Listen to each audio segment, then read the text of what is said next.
I now give the floor to the representative of Qatar.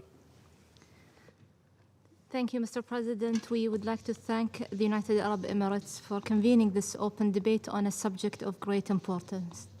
Mr. President, 22 years ago, Security Council Resolution 1325 underscored the strong link between gender equality and international peace and security. The 2030 Agenda for Sustainable Development emphasizes the centrality of gender equality and the need to step up our efforts for women's economic empowerment. Today's discussion captures the relationship between these two themes. Women's economic empowerment is essential to global stability and prosperity. The State of Qatar's strategy for implementing Resolution 1325 is aligned with the vision of the Sustainable Development Goals. We believe in the need to strengthening and addressing barriers to political and economic participation of women and girls in conflict resolution and post-conflict reconstruction, particularly through initiatives that enable their inclusion.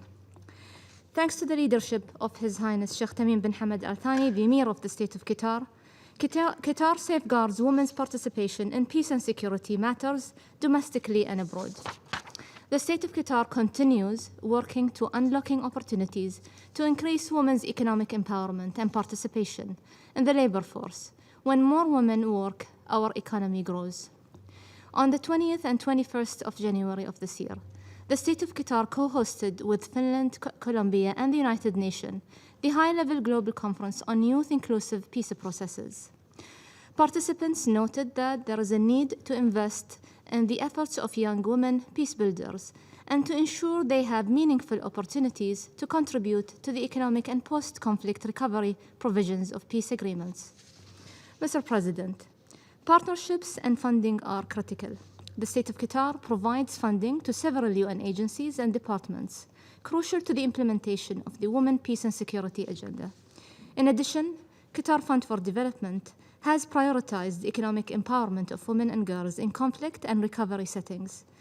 While collaborating with strategic partners, QFFD has focused on programs such as women's participation in both large and small-scale economic programs, addressing structural barriers to their economic participation and control of resources, sustaining and supporting microfinance institutions, improving employment and income-generating opportunities for displaced women, enhancing education and social services in refugee camps, and implementing localized economic models to generate employment and income to stem poverty.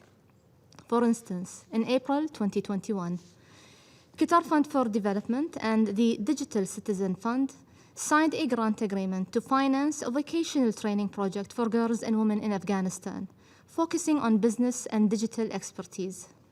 Qatar-based Salatic Foundation supports young women in conflict and post-conflict situations, with access to job opportunities, vocational training, technological platforms, and career guidance.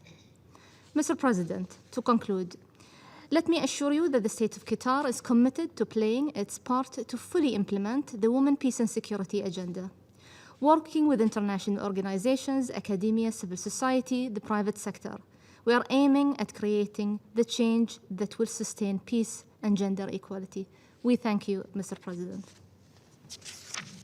I thank the representative of Qatar for their statement.